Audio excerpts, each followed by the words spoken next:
네, 오늘은 종교개혁 기념주일입니다. 그것도 500회째죠. 500년째 되는 그런 역사적인 날이죠. 우리가 속해 있는 곳은 개신교라고 하죠. 특별히 우리는 장로교입니다. 어떻게 보면 개신교가 처음 시작된 때가 바로 이 500년 전이죠. 루터가 비텐베르크 그 교회당에 95개조 경문을 붙이면서 종교개혁이 본격화됐습니다. 우리가 10월 31일인데 그때를 기점으로 해가지고 우리 종교개혁 기념일을 잡고 있습니다. 우리는 5주 전부터 종교개혁 그 정신을 표방하고는 우리가 5개의 오직 아니면 5개의 솔라라는 표현을 쓰고 있습니다. 라틴어로. 그래서 이 5개의 오직에 대해서 같이 말씀을 나누고 있습니다. 오늘은 오직 하나님께 영광이죠. 그런데 이 5개의 오직, 5개의 솔라를 얘기할 때, 종교개혁자들이 막 거리를 다니면서 오직 성경입니다. 오직 믿음입니다. 오직 은혜입니다. 오직 그리스도입니다. 오직 하나님께만 영광입니다. 이렇게 외치고 다녔던 것은 아니에요. 그들은 각 삶의 영역 속에서 말씀에 비춰가지고 종교개혁을 다 하면서 이렇게 흘러왔는데, 그게 몇 백년 흘러왔는데, 이제 후대 그 역사가들이, 학자들이 보면서 종교개혁 정신을 압축해 놓은 겁니다. 압축해 놓으니까 5가지더라 이거죠. 그래서 오직 믿음, 오직 성경부터 시작해서 우리 오직 믿음, 오직 은혜, 오직 그리스도까지 했고, 이제 오직 하나님께 영광, 이 부분을 오늘 같이 마지막으로 같이 나누기를 원합니다. 이 오직 하나님께 영광, 이건 어떻게 보면은 모든 종교개혁자들이 다 지향했던 바지만 특별히 더 하나님께 영광이라는 부분을 강력하게 부르짖는 사람이 있습니다. 칼빈이었습니다. 칼빈. 오늘은 칼빈 얘기를 좀 많이 하려고 합니다. 이 칼빈은 여러분 우리가 장로교라고 그러죠. 장로교의 효시가 칼빈이에요. 그러니까 세력 분포 보게 되면 종교개혁했던 많은 세력들이 있었습니다. 루터만 얘기를 많이 하지만 루터는 루터교로 이렇게 하나의 어떤 교단으로 되어갔고, 조금 다른 형태지만 성공회도 나왔고, 근데 그 중에서 스위스 제네바를 중심으로 해서 개혁운동을 벌였던 게 이 칼빈이었습니다. 칼빈. 그 칼빈이 거기에 제네바 아카데미라고 해가지고 하나의 목회자 신학생 양성소를 만들었습니다. 그들이 이제 흩어져가지고 곳곳에 하나의 어떤 개신교를 이렇게 전파하기 시작했죠. 그렇게 뿔을 내리기 시작한 게 장로교입니다, 바로. 그래서 우리들의 어떻게 보면 시조입니다. 우리들의. 그래서 칼빈의 이야기를 좀 오늘 좀 같이 많이 다뤄봤으면 좋겠는데, 칼빈의 신학이 뭐냐? 칼빈이 주장했던 게 뭐냐? 대부분 학자들은 딱 한마디로 정의합니다. 하나님의 영광의 신학을 추구했다. 칼빈은. 하나님의 영광의 신학을 추구한 사람이 바로 칼빈이었다라고 얘기했습니다. 그래서 정통 칼빈주의자들은 이 하나님이란 말만 들어도 가슴이 뜨겁습니다. 그 인생의 출발부터 마지막까지가 오직 하나님께 영광이거든요. 그래서 하나님 이 하는 말 들어도 가슴이 뛰고 모든 게 다 하나님으로 다 통하고 있습니다. 이게 정통 칼빈주의자들의 모습입니다. 우리가 종교개혁 원리하면서 사실은 우리가 첫 번째에서 네 번째까지 원리를 다뤘는데, 또 정신을 다뤘는데, 그게 하나의 그 공통적인 게 하나가 있습니다. 그 뭐냐면은 사실은 개인의 영혼 구원 문제예요. 내가 어떻게 천국에 들어갈 수 있느냐죠? 천국에 들어갈 수 있는 건 뭐죠? 네 노력이나 선행으로 아니고 어떤 성자나 성인이나 그런 공들을 통해서가 아니고 바로 믿음으로 간다. 은혜로 간다. 또 그리스도를 통해서 간다. 이걸 우리가 같이 나눴던 것이죠. 자, 그런데 이 5번째 원리는 그런 어떤 구원론과 관련되어 있을 뿐만 아니라 이렇게 해방받은 영혼이, 이렇게 자유롭게 된 영혼이 어떻게 살아야 될 건가를 보여주고 있어요. 무엇을 추구하면서 살아야 될 건가를 보여주고 있습니다. 우리의 목표가 뭐냐 이거요? 너 왜 사느냐 물어보면 뭐죠? 우리는 하나님의 영광을 위하여 삽니다. 이거죠. 그게 바로 인생의 목표가 되는 건데, 바로 인간이 추구해야 될 목표를 밝혀주고 있는 게 바로 이 마지막 5번째, 오직 하나님께 영광이라는 겁니다. 그러니까 여러분, 우리 종교라는 거 하면서 종교라는 거 생각할 때 항상 여러분 나에게 뭐가 도움이 될 건 항상 여러분 찾아요.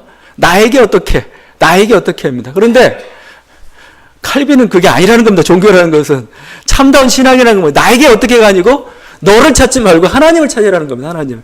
그래야 답이 있다 이거예요. 제네바 교리 문답서라고 있습니다. 1542년도 칼빈이 제네바란 지역에서 하나의 성시화된 도시를 꿈꾸면서 거기서 성경에 입각한 하나의 그 개혁 정책들을 폈습니다. 그래서 그쪽에서 거의 뭐 세례문답 아니면 초신자 교리용으로 만든 게 제네바 교리 문답서라는 게 있어요. 그 중에 제일 첫 번째 일문, 이제 교리 문답이니까 묻고 답하고 이렇게 쉽게 교리를 이해할 수 있도록 해준 겁니다. 첫 번째 질문이 뭐냐면은 인간의 삶의 제일 된 목적이 무엇입니까? 라고 물어보는 겁니다. 인간의 삶의 제일 되는 목적이 무엇입니까? 답이 뭐겠어요? 하나님을 아는 것입니다. 라고 되어 있습니다. 두 번째 물어봅니다. 그러면 무슨 이유에서 당신은 그렇게 말합니까? 답이 이렇습니다. 하나님은 우리들 가운데서 영광을 받으시기 위하여 우리를 지으시고 세상에 살게 하셨기 때문입니다. 또한 하나님은 우리의 삶의 근원이시기에 우리가 하나님의 영광을 위해 삶을 살아가는 것은 당연한 일입니다. 이거죠. 우리 지은 목적이 뭐예요? 하나님께서 영광 받으시기 위해서 우리를 지었다 이겁니다. 그렇게 태어났기 때문에 우리는 뭐예요? 마땅히 해야 될 바가 뭐예요? 하나님의 영광을 구하는 것입니다. 여러분의 삶의 인생의 목적이 뭡니까? 우리 항상 물어보죠. 굉장히 막 물어보면 뭔가 좀 곤혹스러울 때가 그런 거 물어봐. 그냥 사는 거지 얘기하는데 여러분이 정말 신앙을 가지고 있다면 장로교 정통이라면 여러분 뭐예요? 하나님의 영광을 위해서 삽니다라고 아주 자신 있게 얘기를 해야 됩니다. 자, 그러면 하나님의 영광을 위해서 산다는 게 무엇인지를 여러분 좀 고민을 좀 해봐야 되겠죠? 그래서 이게 하나님의 영광을 위해서 산다. 이게 인생의 어떤 목적이라 얘기하고 있죠. 그래서 여러분 이 하나님의 영광을 위해서 산다. 아까도 말씀드렸지만 이게 자기 중심적인 자기 중심 성향이 있는 모든 인간의 어떤 종교적 성향에 대해서 아니다라고 선언하는 겁니다. 그게 아니라는 거죠. 우리들이 추구해야 될 게 뭐예요? 우리들이 가장 관심을 가져야 될 것은 하나님이라는 겁니다. 인간이 아니라는 거, 내 자신이 아니라는 걸 계속 얘기하지만 아까도 말씀드린 성인이나 성상 숭배 이렇게 횡행한 이유가 뭐예요? 내 자신의 구원이었지 않습니까? 선행에 이른 어떤 인간의 어떤 그 의지들을 굉장히 강조했죠, 많이. 선행을 하기 위해서는 뭔가 내가 착한 일을 해서 천국에 들어가기 위해서는 인간의 의지가 중요한 겁니다. 이런 의지에 대한 예찬들이 굉장히 강했던 게 사실은 또 중세 교회죠. 그러니까 의지에 대한 예찬이 강한 만큼 뭐예요? 못 이루니까 절망한 거죠. 그게 루터의 절망이었던 거죠. 그 속에서 저는 답을 인간의 의지에서 찾지 않고 믿음에서 찾았던 것이죠. 근데 아니라는 겁니다. 하나님께서 뭐죠? 하나님의 은혜, 하나님의 영광, 그 가운데 우리를 부르셨고 그것을 통해서만 우리가 온전히 구원을 받게 되는 인간의 노력이 아니라는 겁니다. 이런 어떤 인간 중심성에서 방향을 하나님으로 바꾼 게 이 종교개혁이었고 칼빈의 신학이었던 거죠. 하나님의 주권과 다스림이라는 것도 마찬가지죠. 그 하나님의 영광을 우리가 추구해야 되는데 결국 그건 뭡니까? 하나님의 주권을 인정한다는 거잖아요. 하나님 우리를 다스린다는 걸 우리가 인정한다는 겁니다. 하나님의 주권과 다스림은 뭘로 나타나냐면 하나님 말씀으로 나타나고 있습니다. 그러니까 우리가 하나님께 영광을 돌린다는 건 뭐예요? 우리가 하나님의 영광을 추구한다는 건 뭐예요? 말씀에 순종하는 겁니다. 순종하는 거. 인간의 제도나 인간의 전통에 순종하는 게 아니고 우리는 오직 하나님 말씀에만 순종합니다. 이렇게 나아갔던 거죠. 그래서 성경은 칼빈은 기독교 강요를 이렇게 썼는데 기독교 강요 처음부터 끝까지 전부 성경입니다. 성경 얘기로만 이렇게 점철되어 있는 게 거기 성경 모습 성경 입각해가지고 보니까 성상은 우상이다 없애버렸죠. 성만찬도 이거 잘못해가지고 기념하라고 그랬는데 이게 속죄의 제물처럼 돼버렸다. 이것도 다 없애버렸죠. 교회 직제도 다 바꿔버렸습니다. 마치 교황이 군림하면서 자기가 주인을 행세하고 있는데 성경에 보니까 그게 아니라는 겁니다. 교황이 주인이 아니죠. 그냥 하나님께서는 이 교회 제도 가운데 어떤 주인을 준 게 아니고 하나의 은사를 주셨습니다. 그 은사를 4가지 은사로 정했습니다. 목사, 장로, 교사, 집사. 4종류다. 목사는 말씀을 선포하고 성만찬을 집전하는 자, 장로는 치리하는 자, 그 다음에 교사는 가르치는 자, 그 다음에 집사는 선행을 행하고 봉사하는 자로서 이렇게 하나님께서 성경에 보니까 그렇게 기록되어 있다는 거죠. 그러니까 우리가 하나님 영광을 추구하는 사람으로서 하나님 말씀에 위배된 것들은 다 다시 개혁했던 게 바로 종교개혁의 그 모습들이었던 거죠. 여러분 옛날엔 치리권은 누가 가지고 있었냐면은 교황이 가지고 있어요. 세상 왕이 가지고 있었습니다. 왕이 치리하는 겁니다. 왕이 뭐 이렇게 잘못됐다는 거. 그러니까 옛날에 뭐 이렇게 종교나 정치나 뭐 이렇게 중세사회는 그게 구분이 안 됐으니까요. 왕이 치리하고 교황이 치리했어요. 그런데 뭐죠? 그게 아니라는 겁니다. 그들에게 누가 그걸 줬냐 이거요? 성도들에서 이렇게 위임받은 장로들, 그들이 치리를 하는 겁니다. 치리.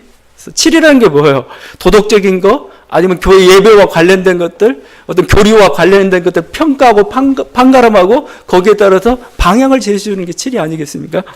잘못된 자는 벌을 내리고, 이게 중세사는 가장 중요한 거였어요. 우리 조선시대 예종과 가장 막강하죠. 예법이 가장 중시였듯이 중세사는 그게 가장 중요했는데 왜? 그 권리를 뭐 이제 장로들에게 줬어요. 그게 우리 당회의 출발입니다. 장로교의 출발했던 거죠. 이 모든 게 다 이렇게 하나님의 영광이시나, 그래서 그 파생된 하나님의 말씀에 순종해야 된다는, 말씀에서 유배된 것은 다 제껴야 된다는, 인간의 계명들을 우리가 순종할 수 없다는 그런 뜻으로 나왔던 것이죠. 계획자들은 목표가 인간을 기쁘게가 아니고 하나님을 기쁘시게 했어요. 하나님을 기쁘시게. 그러니까 자기는 인간을 기쁘게 한다는 게 항상 뭐죠? 왕이나 교황이나 뭔가 인간의 어떤 제도들, 기득권 이런 것들을 얘기하지. 그게 인간을 기쁘게 하는 거. 그게 아니라 우리는 오직 하나님을 기쁘시게 하기 위해서 하나님 말씀대로만 순종한다 이렇게 나갔던 거죠. 철저히 이 칼빈의 신학은 말씀의 신학이었죠. 좀 이따 한번 다뤄볼 건데 말씀의 신학의 대표적인 게 예정론입니다. 예정론. 인간의 어떤 이성이나 인간의 어떤 존엄성이 어떻게 보면 정말 예정론 앞에 철저히 무너지고 있죠. 그래도 칼빈은 예정론을 붙잡았어요. 왜? 하나님 말씀이 그렇게 기록되어 있기 때문에. 인간이 틀린 거지 하나님 틀린 게 아니라는 거예요. 계획자들은 인간의 영광이 아니라 하나님의 영광을 추구로 했죠. 하나님의 영광이 목표였죠. 칼빈의 처음부터 마지막은 이 하나님께 영광이었기 때문에 그 마지막도 어떻게 이렇게 칼빈이 그렇게 살았는가 잘 보여주고 있습니다. 칼빈 1564년 55세의 일기로 하나님의 부름을 받았습니다. 그가 마지막 했던 말이 이 말입니다. 내가 한 모든 것은 아무 가치가 없습니다. 나는 비천한 피조물에 불과합니다. 나는 그리스도를 위하여 살고 죽는 것으로만 충분합니다. 이게 마지막 유언 같은, 나는 아무것도 아닙니다. 칼빈만 그런 게 아니에요. 루터가 했던 마지막 말도 유명합니다. 무슨 말 한 줄 아세요? 우리는 다 거지다였어요. 우리는 다 거지다. 그죠?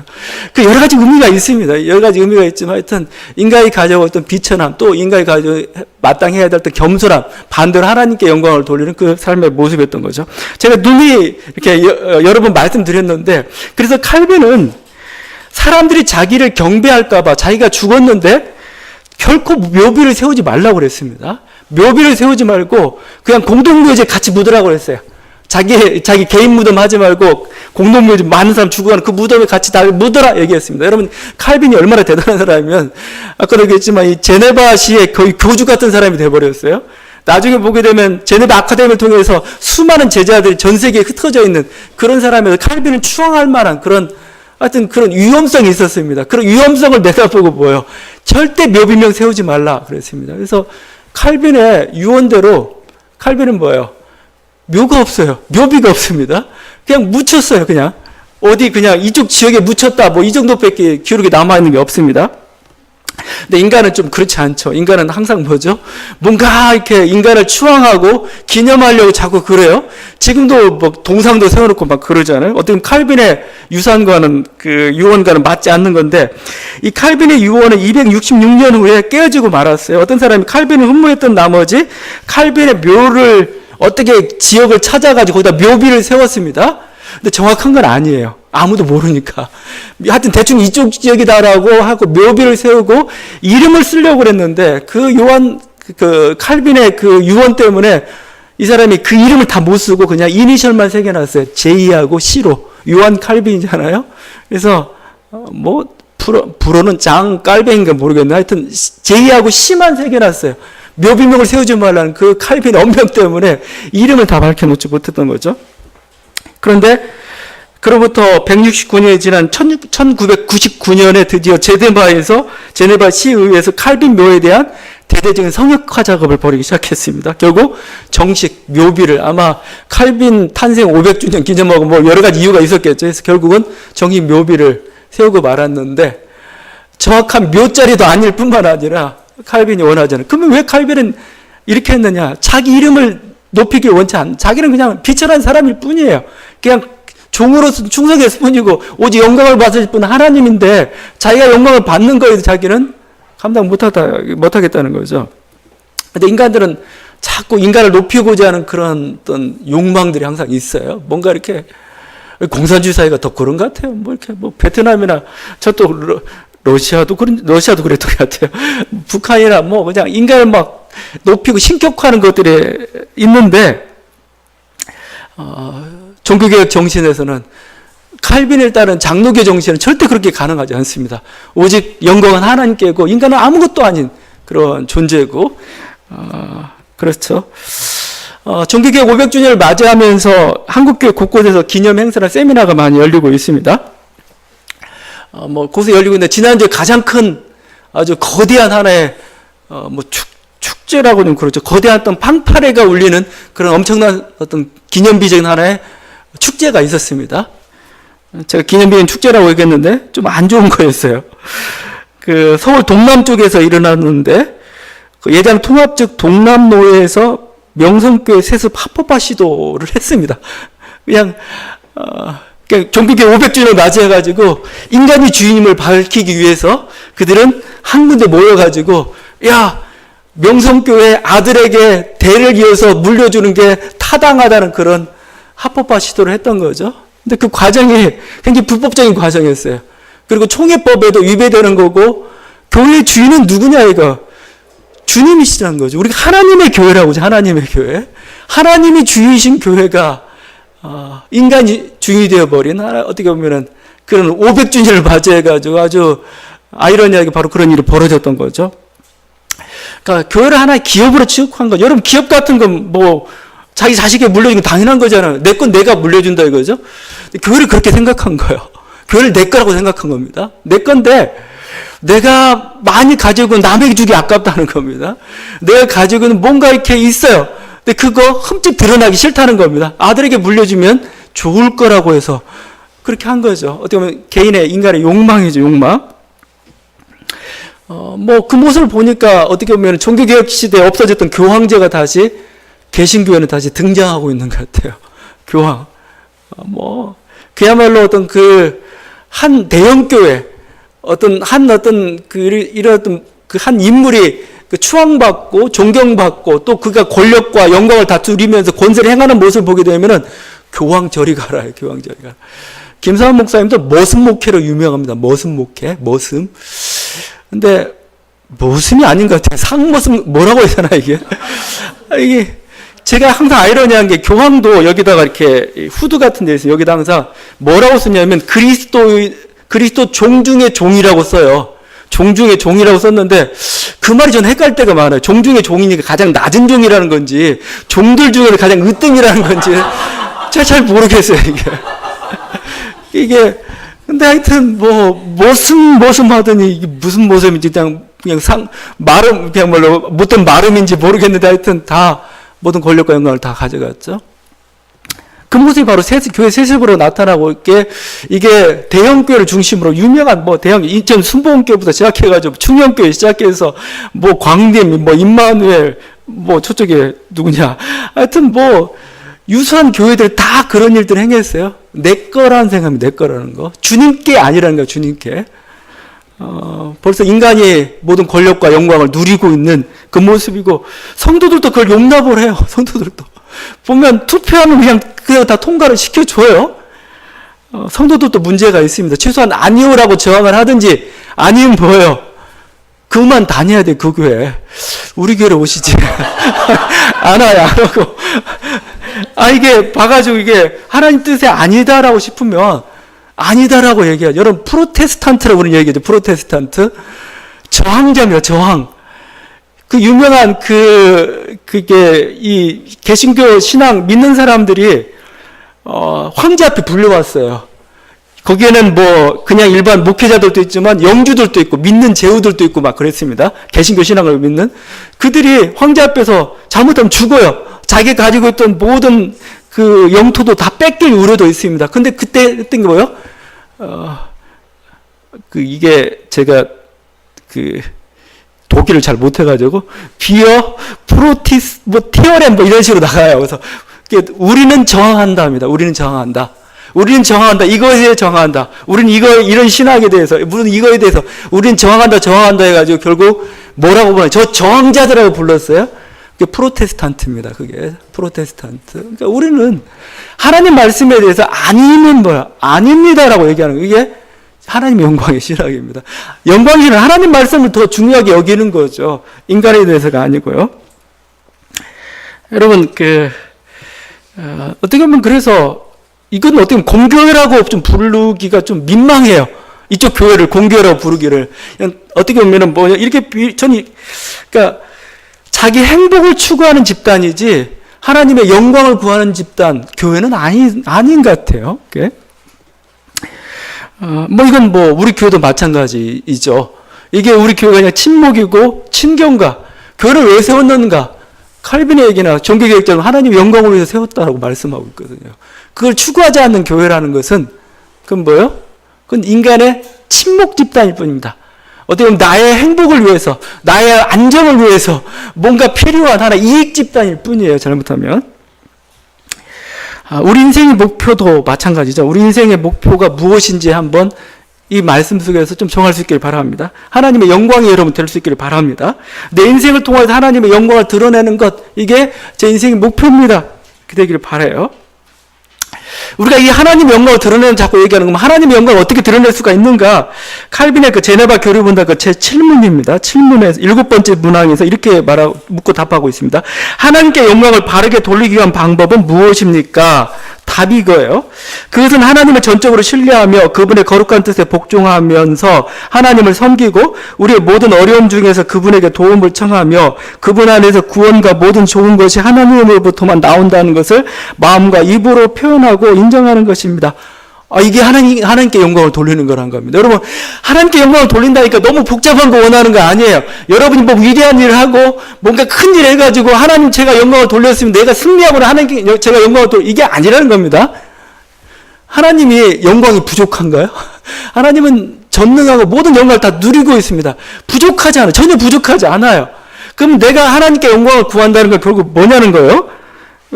칼빈의 말은 이런 거, 하나님을 신뢰하는 거라고요. 하나님 믿는 거라고, 하나님 믿는 거. 그리고 하나님 말씀에 복종하는 거라는 거예요. 그리고 하나님께 어려운 때 불만하지 말고 오히려 기도하라는 겁니다. 그게 하나님께 영광을 돌리는 거라고. 저는 이게 아버지의 마음 같아요. 아버지가 모든 걸 다 가지고 있어요. 자녀가, 와가지고, 자녀가 이렇게 종이 접기를 했다든가, 뭘 해가지고 줬어요. 종이 접기한 게 대단한 게 아니잖아요. 그게 아버지에게 뭐가 영광이 되게 아무것도 아니죠. 근데 그 마음이죠. 그 마음. 정말 아버지를 생각하는 마음. 또 아버지를 신뢰하는 그 마음. 그게 아버지를 기쁘게 해요. 부모를 기쁘게 해요. 뭔가 부족하지만 뭔가 무슨 일이 있어서 제가 얘가 어려운 길을 가야 됩니다. 그런데 자기가 이해할 수 없지만 뭐죠? 하나님을 믿는 거예요. 아버지를 믿는 겁니다. 신뢰하는 겁니다. 저는 그 길, 제가 이해할 수 없지만 당신께 기도하면서 당신의 뜻이 옳기 때문에 당신 항상 당신을 기뻐하시는 일을 하죠. 당신을 기뻐하시는 일은 옳기 때문에 저는 그 길을 가겠습니다 하고 가는 그 모습을 하나님이 기뻐한다는 거, 이게 하나님께 영광을 돌린다는 말입니다. 여러분, 그러니까 어려운 게 아닙니다. 하나님을 신뢰하는 거죠. 그리고 하나님 말씀에 복종하는 것. 제가 보니까 제 인생 판단이야, 제 인생 생각으로는 아닌 것 같은데 당신의 말씀이 옳기 때문에, 당신의 말씀이기 때문에 제가 이 말씀에 순종하겠습니다. 이게 하나님께 영광이라는 겁니다. 하나님께 돌려야 될 마땅한 영광이라는 거예요. 우리 교회 목표도 그렇게 되었으면 좋겠어요. 하나님의 영광이 되기를, 우리 교회의 목표. 우리 교회 자체도 이제 항상 우리가 구할 게 뭡니까? 이곳에 하나님의 영광이 나타나게 하옵소서. 우리 교회를 통해서 하나님의 영광이 드러나게 하옵소서. 그렇죠? 우리가 항상 기도해야 될 바. 그래서 이곳에 온전한 하나님을 향한 예배가 있고, 또 예배 가운데 하나님 놀라운 구원에, 또 놀라운 어떤 기쁨이 있고, 감사가 있고, 찬양이 있고, 그걸 세상 사람들이 바라보고, 이게 교회가 구해야 될 영광입니다. 하나님을 향한 그 영광이죠. 그리고 교회가 착한 행실을 통하여서 하나님의 사랑을, 하나님의 위대하심을 보여주는 것, 이게 교회가 해야 될 추구해도 하나님께 영광인 거죠. 말씀이죠. 너희 빛이 사람 앞에 비추게 하여 그들로 너희 착한 행실을 보고 하늘에 계신 너희 아버지께 영광을 돌리게 하라. 그죠. 우리의 착한 행실을 통해서 믿는 사람들은 다르구나. 그죠. 믿는 사람들은 예수 믿는 사람들, 하나님 믿는 사람들은 다르구나. 이게 뭐예요? 오늘 말씀에서 너희 아버지께 영광을 돌린다 이렇게 표현하고 있습니다. 여러분, 영광은 여러분이 승리하는 데서 영광이 있는 게 아닙니다. 내가 승리하고 집권하고 군림하고 거기에 영광이 있는 게 아니에요. 여러분, 하나님께 순종하는 것. 그래서 어떻게 보면 오히려 십자가의 길을 가는 그곳에 더 영광이 있어요. 왜냐하면 하나님 기뻐하시는 일이 바로 그것이기 때문에 그런 거죠. 저는 좀 더 나아가서 오늘 좀 예정론을 좀 다루고 싶은데, 하나님 영광의 신학의 꽃이 저는 예정론이라고 생각해요. 예정론은 여러분 굉장히 어렵기도 하고 좀 기분 나쁘기도 할지도 모르겠습니다. 예정론은 어떻게 보면은 모든 인간이 가지고 있는 자기 주장, 모든 자기 권리, 인간이 가진 모든 이성에 대해서 아니오라고 선언하는 겁니다. 그 독약과 같은 처방이 바로 예정론입니다. 예정론은 여러분 알잖아요. 뭐냐면 하나님이 구원받을 자를 미리 정하셨다는 겁니다. 심판받을 자도 미리 정하셨다는 겁니다. 그러니까 이게 종교 개혁에도 우리가 계속 이렇게 하죠. 우리가 구원받는 어떻게 얘기했습니까? 구원받는 것은 인간의 선행이 아니고 믿음이고 은혜고 그리스도를 말미암아 우리가 구원받는다라고 얘기를 했습니다. 근데 이것보다 더 심한 말이 예정론입니다. 믿음, 은혜, 그리스도 얘기하면 여러분 암암에 뭔가 인간에게서 무슨 가능성을 자꾸 생각하잖아요. 내가 그래도 믿음의 고백이라도 해야 되고 뭐 이런 인간의 가능성들을 얘기하잖아요. 근데 칼빈은 예정론을 얘기함으로써 뭐죠? 그 가능성마저도 뿔을 뽑아버렸습니다. 니네 그런 거 필요 없어. 왜냐면 하나님이 정하셨어. 구원받을 자, 저주받을 자 미리 정해졌어요. 그죠? 그래서 이렇게 얘기합니다. 예정론은 모든 인간의 종교적인 자아주장을 없애는 효과적인 독약이다. 독약. 그래서 철저히 모든 종교는 제가 아이로부터 시작한다고 했죠. 내가 무엇을 행해야, 내가 무엇을 고행을 해야, 내가 무엇을 헌신해야, 내가 무엇을 희생을 해야 내가 구원받는 이런 논리를 다 가지고 있어요. 불교건 회교건 다 같습니다. 근데 예정론은 그걸 다 깨버려. 니네 그거 필요 없다 이거죠. 하나님 택한 사람만 되는 거지. 택하지 않으면 못 들어와 이거예요. 그러니까 이렇게 얘기합니다. 기독교 강의에 있는 말씀입니다. 하나님의 영원한 선택을 알기까지는 우리의 구원이 하나님의 값없이 베푸는 자비의 원칙에 흘러나온다는 것을 우리는 결코 또 충분히 또 분명하게 확신하지 못할 것이다. 유기론에서 제외된 사람 빼놓고 여러분이 예정론을 선택받은 사람을 생각해 보십시오. 여러분 아무 할 말이 없어요. 나는 아무것도 안 했는데 갑자기 저분이 택해가지고 이 잔치에 앉게 있어요. 나는 정말 아무것도 한 게 없어요. 옷도 갖춘 것도 없고 뭔가 얼굴도 아무것도 없는데 그냥 저분이 그냥 나를 여기다 앉혀서 잔치에 참여하게 했어요. 이 잔치에 참여한 사람이 뭐라고 하겠어요? 아무런 말도 없죠. 그 사람에게 오직 필요한 것은 뭐예요? 겸손과 찬양입니다. 나는 정말 아무것도 없는 죄인인데 하나님께 저를 구원해 너무 감사합니다. 이 겸손과 찬양밖에 없죠. 물론 인간편은 제가 불만이 있다고 얘기하죠. 모든 걸 결정했으면 인간이 할 일이 뭐냐 이거죠. 누가 저주받을 자를 했다면은 저 유다 같은 사람은 잘못이 뭐냐 이렇게 물어볼 수도 있죠. 왜냐면 당신 다 정해놓고 뭐 때문에 이러느냐 하면서 항의를 할 수가 있습니다. 근데 칼빈은 이에 대해서 결코 양보하지 않습니다. 결코 양보하지 않아요. 왜냐면 성경에 나왔다는 거죠. 하나님께서 하고자 하시는 자를 긍휼히 여기시고 하고자 하시는 자를 완악하게 하느니라. 로마서 9장 17절 말씀 외에 여러 군데에서 하나님께서 바로를 강팍하게 했다 이런 말도 나오고 있거든요. 그러니까 하나님께 하신 거다 이거요. 성경에 그렇게 나와 있고, 두 번째는 뭐냐면은 하나님은 전능하시고 전지하시다고 얘기했는데 전능하신 분이 미래 것을 결정하지 못하면 전능은 못한 거죠. 미래 것을 알지 못하면 전지하지 못한 거죠. 하나님 부족한 것을 칼빈은 견딜 수가 없어요. 차라리 인간이 무지하고 말을 해요. 인간이 나약하고 자기 나약함을 시인할지언정 하나님 부족한 것은 견딜 수가 없다 이거죠. 전능하고 전지하기 때문에 이분은 모든 것을 알 수밖에 없고 모든 것을 결정할 수밖에 없는 겁니다. 이것은 당연한 신이라면은 당연한 논리라는 겁니다. 그러면서 오히려 반대절 향해서 이렇게 반문하는데 저는 이게 좀 재미가 있어요. 여러분도 한번 보세요. 반대자랑 이렇게 합니다. 그것만 너네 반대하냐? 이건 반대하고 싶지 않냐라고 하면서 이렇게 얘기합니다. 반대자들로 하여금 그들이 무엇 때문에 소나 나귀가 아니고 사람이 되었는가를 대답하게 하라. 하나님께서는 그들을 개로 만드실 권능도 있었지만 자신의 형상대로 만드셨다. 그들은 짐승들이 자기들의 처지에 대해서 마치 부당한 차별 대우를 받는 듯이 하나님과 논쟁을 벌이려는 것을 허락하려는가? 너를 돼지로 안 만드는 거에 대해서 왜 불만을 갖지 않냐 이거예요. 왜? 그러면 돼지들이 당연히 불만에 너는 별 이렇게 이의 없는 거지? 이렇게 물어보고 있는 거죠. 그러니까 자기의 같은 그 권리에 대해서만 자꾸 주장하지, 받은 거에 대해서만 그건 당연하게 여기고, 받지 못한 것은 불만족스럽다라고 얘기하는 거에서 아주 공격을 하죠. 근데 이게 참 알 수 없는 그 신비이기도 하고 그렇습니다. 근데 하여튼, 그 칼빈이 보는 방식이 달라요. 그러니까 뭐냐면은 우리는 이성과 경험, 전통 이런 걸로 평가를 해내잖아요. 근데 기준점이 달라요. 칼빈은 말씀으로부터 봐요. 말씀으로부터 보다가 그렇게 해서 세상과 이렇게 조화가 안 되면 세상이 잘못된 거예요. 세상이 말씀에 순종해야 되는 겁니다. 이런 식인 거죠.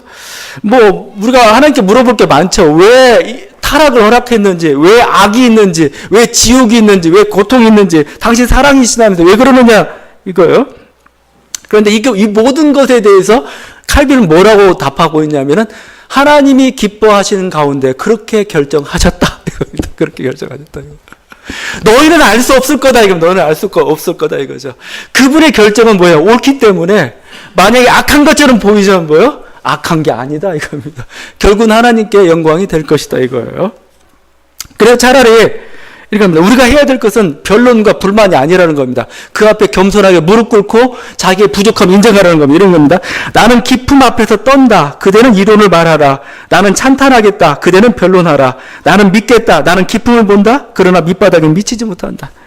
나는 기품 앞에서, 몰라 이게 심연입니다. 하나님 너무나 크고 놀라운 그분의 계획 앞에 나는 아무것도 못하겠다 이거죠. 나는 그냥 떨고 두렵고 그냥 그것만 보겠다 이거죠. 난 찬양하겠다. 하나님의 경이로우심에 대해 찬양하겠다 이거죠. 이게 칼빈이 가지고 있는 그 하나님의 영광의 신앙이 가지고 있는 그 위대함이고, 어떻게 보면 그 앞에서 그 인간이 가져야 될 또 겸손함을 잘 보여주고 있죠. 그래서 제가 예전에 이렇게 얘기하는데, 제가 이거에 대한 논리는 저도 어떻게 갖다 붙일 수는 없어요. 어떻게 논리적인 것들을 해내기는 참 쉽지 않은 부분이 예정론입니다. 그러나 여러분이 만약 예정론이 지금 칼빈, 스위스 제네바 지역에 살고 있는 지금 종교개혁을 추진하고 있는 그들에게 있어서 어떻게 다가왔을까 한번 좀 생각을 해봤으면 좋겠어요.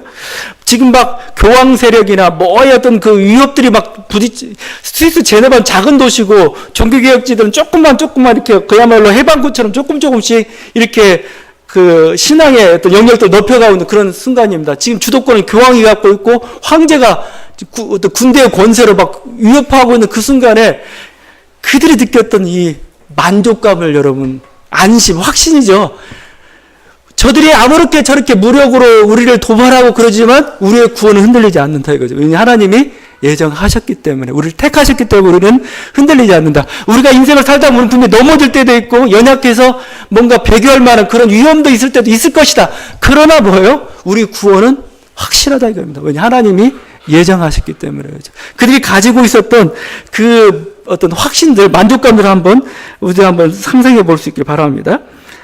칼빈은 그래서 이렇게 얘기했습니다. 택함을 받은 백성에게 속하는 자는 끝내 죽거나 구원을 받지 못한 채 파멸에 이를 수가 없다. 왜냐하면 그들의 구원은 확실하여 확고한 바탕에 근거하기 때문에 가령 세상의 모든 것이 흔들려도 그 자체는 결코 망하거나 파멸할 수 없기 때문이다. 그리고 이들에게서는 예정론이 오히려 보호막. 너무나 확실한 겁니다. 너무나 확실한 거예요. 물론 이런 거죠. 그렇다면 우리의 그 궁금증 이런 거죠. 아니, 앞에는 오직 믿음으로 구원받는다고 했는데 이게 어떻게 조화를 이루냐는 거예요. 또 그렇다면 우리가 선택받은 자인지 구원받은 자인지 어떻게 하느냐. 이게 칼빈 신의 항상 문제입니다. 내가 그렇다면 예정받은 사람인지 내가 어떻게 알 수가 있느냐. 그리스도를 믿음으로 구원받는다는 게 또 어떻게 되는 거냐. 이 부활을 시켰습니다. 칼빈의 말입니다. 하나님께서는 그의 백성으로 영원 전부터 정하신 사람들을 그리스도의 몸에 접붙이기로 예정하셨고 그리스도의 지체로 인정하시는 사람들을 그의 자녀로 삼으시려고 하시기 때문에 만일 우리가 그리스도와의 친교를 계속하고 있다면 그것은 곧 우리가 생명책에 기록되어 있다는 너무나 분명하고도 확고한 증거가 된다 이거죠. 여러분이 만약 예수 그리스도를 지금 믿고 있어요? 예수 그리스도와 은혜 아래 거하고 그분과 친교를 하고 있어요? 그러면 네가 하나님으로부터 예정받았던 하나의 사인이다 이겁니다. 여러분 안심하세요. 안심하세요. 그러니까 그래서 크리스찬 그 칼빈주의 쪽은 전도를 못해요. 전도 원래 원칙대로 하게 되면 확인하는 겁니다. 얘가 하나님으로부터 선택을 받았는지 안 받았는지 확인하는 거지. 이게 내가 입으로 전해가지고 저들 지금 당장 믿는다. 그래서 그 감리교하고 좀 논쟁이 있었죠. 웨슬리 쪽은 부흥회는 지금 막 예수 믿고 구원받으시오 이렇게 해야 되는데 칼빈주는 그렇게 잘 안 되겠어요. 하나님부터 예정 받았나 이거 확인해보고 뭐 이것밖에 안 되니까. 그래서 좀 그게 감리교 논쟁이 있었어요. 그게 유명한 칼빈파 알미니안파의 그 논쟁입니다. 하여튼 근데 그러면 차치하더라도 여러분이 그리스도 안에 있다면, 여러분이 그리스도와 친교를 나누고 있다면 여러분은 지금 하나님의 예정 안에 거하고 있다는 그거, 하나님의 예정 대신 그 대상이라는 거 여러분이 그걸 확신하십시오. 물론 이제 좀 더 그 청교도랄지 프로테스탄트 좀 더 이걸 발전을 시켰어요. 뭔가 교회 생활에 충실한 사람들, 아니면 자기 하나님으로 하나님의 어떤 직업을 이렇게 부르신 자기 직업 가운데서 하나의 그 달란트죠, 은사죠. 그 은사를 가지고 열매를 남기는 사람들. 그래서 막스 베버가 그런 거죠. 프로테스탄트를 통하여서 어떻게 자본주의가 발전했는가를 거기서 분석했던 거죠. 이들은 하나님께 주신 이게 은사예요. 선물이에요. 이걸 그냥 봉건 시대처럼 이렇게 치부하고 사치하게 되면 이건 잘못된 겁니다. 하나님 말씀에 제대로 순종하지 않는 겁니다. 그럼 어떻게 해야 돼요? 자기가 받은 은사를 가지고 뭐예요? 불려야 돼요. 2배. 2달란트, 1달란트, 2달란트, 5달란트 받은 사람이 나머지 2달란트 남기, 5달란트 남기듯이 더 많은 열매를 남겨야 돼요. 그래서 자기들은 돈이 들어오면은 돈을 쌓아두지 못해요. 투자를 해야 돼요. 그래서 자본주의가 발달했다는 게 막스 베버의 논리 중 하나이기도 그렇습니다. 그러니까 여러분, 그래서 이게, 그럼 내가 이렇게 선행을 했기 때문에, 내가 이렇게 노력을 했기 때문에, 그래서 내가 구원을 이룬 거냐? 아니에요. 이들의 노력은 뭐예요? 내가 구원받은 자임을 확신하는, 어떻게 보면은 확인하는 작업입니다. 그런 삶을 통해 내가 이런 삶을 살아가고 있구나. 내가 예수 그리스도를 믿고 있구나. 친교 안에 있구나. 내가 내 삶 속에서 하나님 영광을 구하는 삶을 살아가고 있구나. 하나님이 부르셨다는 사인입니다. 그러니까 참 예정론 얘기, 논리는 복잡하게 얘기했지만 여러분 간단해요. 예수 믿으면 여러분 그냥 천국 가는 겁니다. 내가 예수 안에서 말씀에 따라 순종하고 있다면 여러분 그냥 천국 가는 거예요. 그것 때문에 가는 게 아닙니다. 제가 얘기하지만 이미 부른 자로서 뭐예요? 내가 그렇게 행동하고 있다는 거 뭐예요? 하나님이 그렇게 예정하셨다는 하나의 증거입니다. 여러분이 말을 잘 안 듣고 말씀 순종 안 하고 그러면 여러분 좀 생각해 보세요. 갑자기 내가 유기론의 대상이 내가 있지 않나? 봐야 됩니다. 이렇게. 자, 이게 바로 모든 게 하나님의 영광의 신학이 가지고 있는 또 기독교 신학의 가장 핵심이 되었던 것 중에 하나입니다. 우리 인생의 목표가 뭐냐 이거예요. 우리 인생의 목표. 우리 인생이 언제 가장 행복할 수가 있느냐 이거죠. 우리 인생이 무엇을 해야 되느냐? 오직 하나님께 영광을 구하는 삶. 마지막으로 제네바 교류문답 제3문 한번 제가 한번 읽어보도록 하겠습니다. 세 번째 문이 이겁니다. 그러면 인간에게 있어서 최상의 행복은 무엇입니까? 입니다. 최상의 행복은 무엇입니까? 이거요. 답은 위와 같습니다. 그런데 그 위가 뭐냐면 이 내용입니다. 아까 2분에서 읽었던 겁니다. 두 번째 문항에서.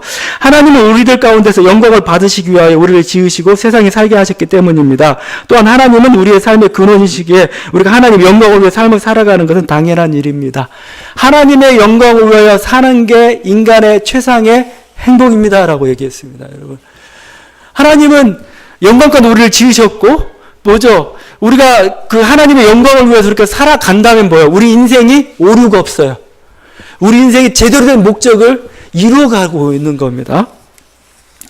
왜냐하면 하나님께서 기뻐하신 건 우리 인생을 통한 여러 가지 그 계획들을 가지고 계시죠. 오늘 하신 말씀이 이거죠. 하나님의 약속은 얼마든지 그리스도 안에서 예가 되니 그런지 그로 말미암아 우리가 아멘하여 하나님께 영광을 돌리게 되니라. 내가 하나님의 영광을 위해서 내가 살면은 내 인생이 뭔가 부족해지고 나는 내 삶에 여러 가지 것들 추구해야 되고 이러면서 뭔가 서로 부딪히고 충돌하고 그렇지 않다는 겁니다. 오히려 하나님의 영광을 위해서 살면은 뭐요? 그리스도 안에서 예가 된다 이건 예가 된다는 거예요. 아멘이라는 겁니다. 아멘이라는 겁니다. 기꺼이 순종해도 왜? 이게 너희를 더 행복하게 해줄 거다. 너 인생의 목적을 이루어 줄 거다 이렇게 얘기하고 있어요. 그래서 여러분 다시 한번 우리들의 모습 속에서 우리 인생의 목표가 무엇인지 한번 볼 수 있기를 바랍니다. 하나님께 영광을 구하는 것. 하나님께서 우리 어떤 기뻐하신 계획과 우리를 이 땅에 태어나게 하셨습니다. 우리 각 사람에게는 하나님의 계획들이 있습니다. 여러분이 이 계획들을 잘 실현시켜 가는 것, 잘 이루어 가는 것, 그게 바로 하나님을 기쁘시게 하는 거고, 하나님께서 기쁘시게 한 계획을 이루어 가는 것, 이게 바로 하나님께 영광이 되는 것이죠. 여러분 다시 한번 우리 자신의 모습을 바라보면서 우리 인생의 목표를 다시 한번 생각해 보시면 되기를 간절히 바랍니다. 기도하시겠습니다.